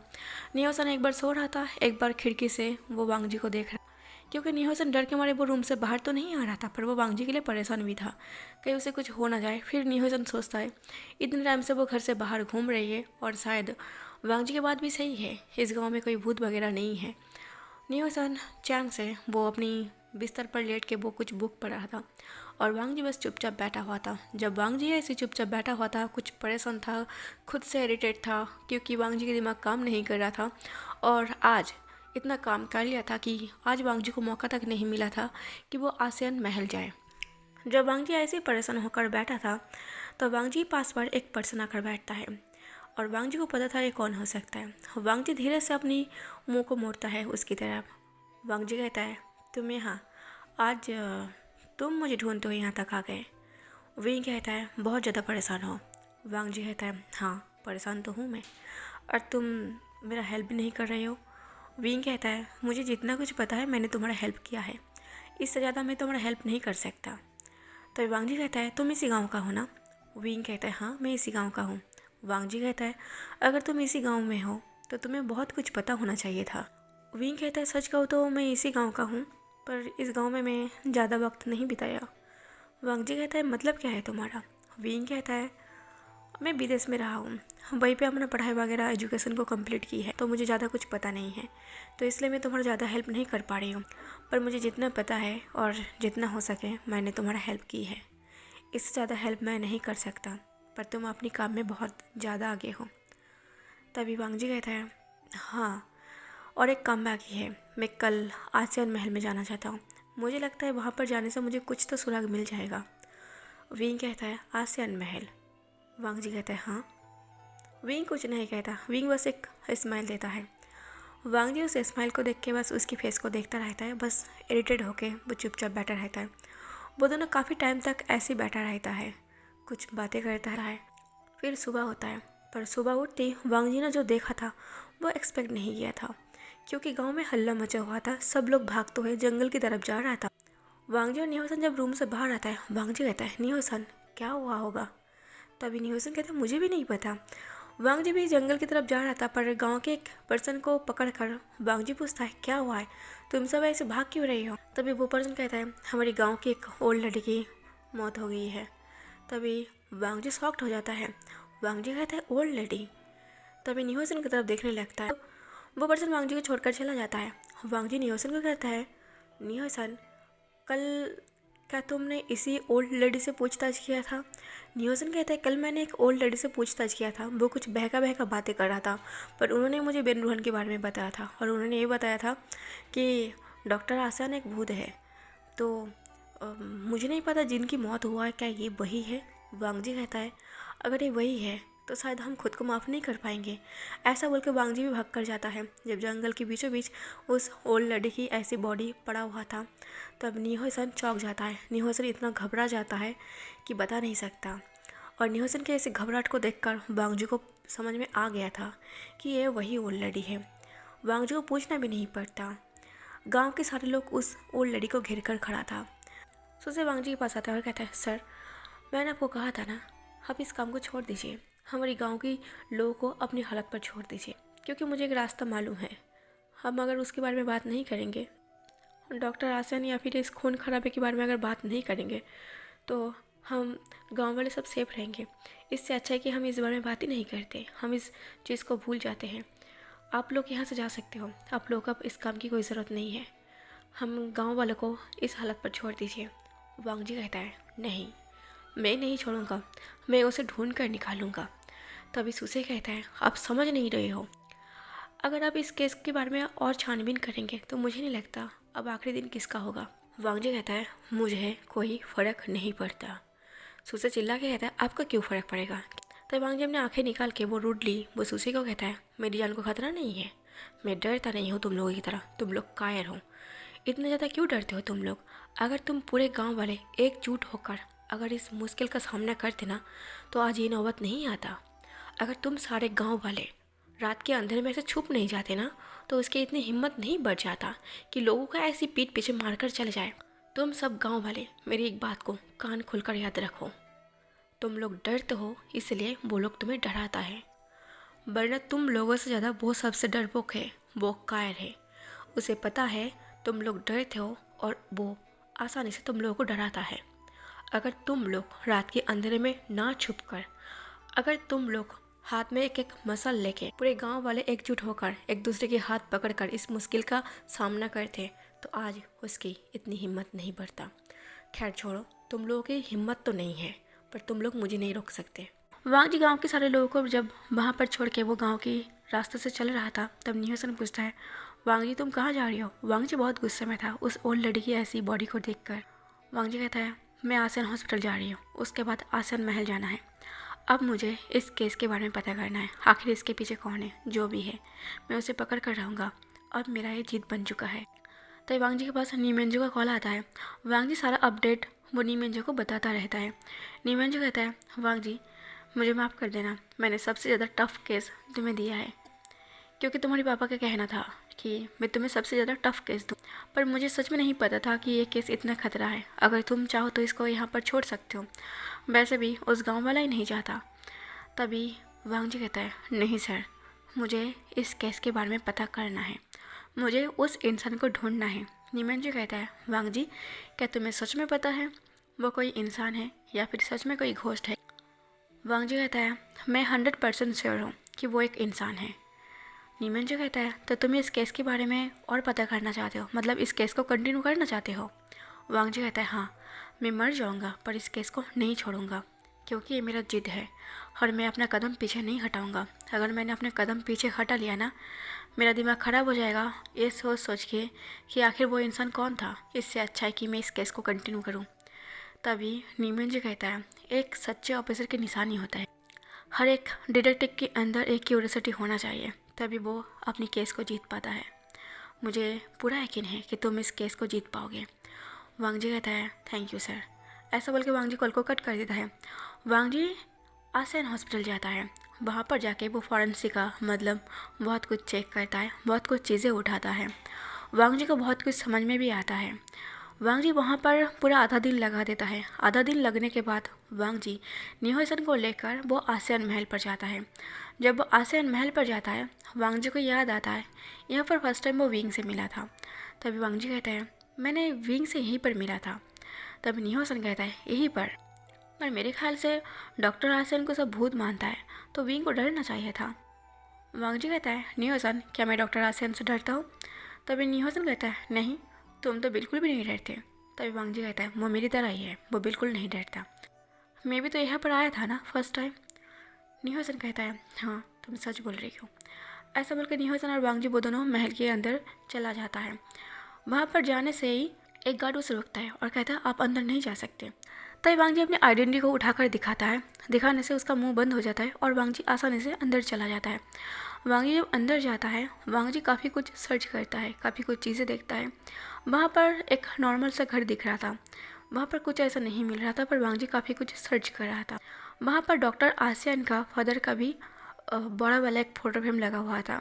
वांग जी उस फोटो फ्रेम को अच्छे से दिख रहा था। काफ़ी टाइम हो जाता है, पर वांग जी को जब आसियान महल में कुछ नहीं मिलता, तब वांग जी चिल्ला कर उस सर्वेंट को बुलाता है। जब वो सर्वेंट वांग जी के पास आता है, वांग जी कहता है क्या तुम इस घर का मतलब इस घर का देख रेख करते हो? तो वो सर्वेंट कहता है हाँ। वांग जी कहता है गाँव वालों का कहना है कि डॉक्टर आसियान एक भूत बन चुका है मरने के बाद, क्या ये बात सच है? तभी वो सर्वेंट कहता है मुझे नहीं लगता, मैंने आज तक कुछ नहीं देखा। तभी वांग जी कहता है डॉक्टर आसियान उनके बारे में कुछ बता सकते हो? तभी वो सर्वेंट कहता है हाँ क्यों नहीं बता सकता, वो एक बहुत अच्छा इंसान था, बहुत केयरिंग था। वो जब 12 साल का था उन्हें पढ़ाई के लिए उन्हें बाहर भेज दिया गया था। मेरे ऑनर वो बहुत अच्छे इंसान थे।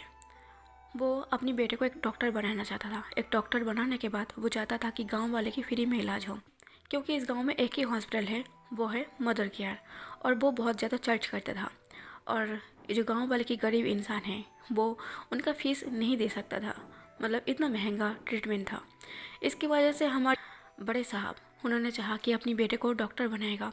डॉक्टर बनाने के बाद वो इस गांव में एक हॉस्पिटल ओपन करेगा और जिसका इलाज फ्री में होगा। और यही वजह था कि डॉक्टर बेन वॉन डॉक्टर आसियान के बहुत इंसल्ट करता था और वो बहुत जलता था। वांग जी कहता है क्या उनकी कोई फ़ोटो वगैरह मिल सकता है या फिर आपके फ़ोन में कोई पिक वगैरह मिल सकता है? तभी वो सर्वेंट वांग जी को और निहोसन को एक घर पर लेकर जाता है। एक घर में ले जाने के बाद एक बड़ा वाला एल्बम निकालता है और कहता है ये पूरा उनका जर्नी है, मतलब छोटे से लेकर बड़े तक उनका सारा फ़ोटो यहाँ पर कैद है। उनके जाने के बाद मैंने सारा फ़ोटो फ्रेम निकाल के एक जगह पर रख लिया था और ये उनका एल्बम है। आपको यहाँ पर सब कुछ मिल जाएगा, उनका बचपन, उनका जवानी और उनका डेथ। वांग जी कहता है थैंक यू। वांग जी वहाँ पर बैठ के, साथ में निहोसन भी था, वो डॉक्टर आसियान के बचपन से लेकर वो सारा एक एक करके वो फ़ोटो दिख रहा था। तभी निहोसन इरिटेट होते कहता है वांग जी तुम बचपन की तस्वीर क्यों देख रहे हो? मुझे उनको देखना है, तुम सीधा लास्ट में एंड में क्यों नहीं चले जाते? वहाँ पर डॉक्टर आसियान का फ़ोटो होगा। वांग जी कहता है कुछ जानने के लिए पहले से जानना होता है। ये सिर्फ डॉक्टर आसियान का फ़ोटो नहीं है, ये बचपन है उनका। यही से थोड़ा बहुत हमें आइडिया मिल जाएगा कि डॉक्टर आसियान का लाइफस्टाइल कैसा था। निहोसन कहता है सो बोरिंग। ऐसा बोल के निहोसन वो भी वांग जी के साथ देख रहा था, पर देखते देखते एक टाइम पर डॉक्टर आसियान की जो फ़ोटो निकलता है वो देख के वांग जी बिल्कुल शॉक्ड हो गया था। वांग जी एक दम के लिए फ़ोटो फ्रेम को वो दूर हटा दिया था। निहोसन कहता है क्या हुआ तुम्हें, क्या तुमने कोई भूत देख ली? वांग जी के पैरों तले ज़मीन खिसक गया था, इतना डर गया था। निहोसन उस फोटो फ्रेम को अपने करीब ले आता है और वो डॉक्टर आसियान को अच्छे से देखने लगता है। वांग जी भी डॉक्टर आसियान को ही देख रहा था। वांग जी को यकीन नहीं हो रहा था कि ये वही इंसान है। अब तक तो आप लोगों को समझ में आ गया होगा डॉक्टर आसियान और विंग वो दोनों सेम इंसान हैं, और अब वांग जी को यकीन हो गया था कि विंग ही डॉक्टर आसियान है और डॉक्टर आसियान एक भूत है। तो कहानी को हम यहीं पर ख़त्म करते हैं। नेक्स्ट पार्ट में देखते हैं अब क्या होगा, वांग जी का रिएक्शन क्या होगा और वो विंग से क्या फिर से मिल पाएगा। तो डॉक्टर आसियान की पिछले कहानी, वो कैसी मौत हुई थी, वो कैसी थी, तो अब नेक्स्ट पार्ट में सुनेंगे। तो आज का एफ यहीं पर ख़त्म करती हूँ। अगर आज का एफ आप लोगों को अच्छा लगी है, आप लोगों को एफ कैसे लगी कमेंट बॉक्स पर ज़रूर बताइए, लाइक और शेयर कर दीजिए और मेरे चैनल को सब्सक्राइब कर लीजिए। Thank you for watching.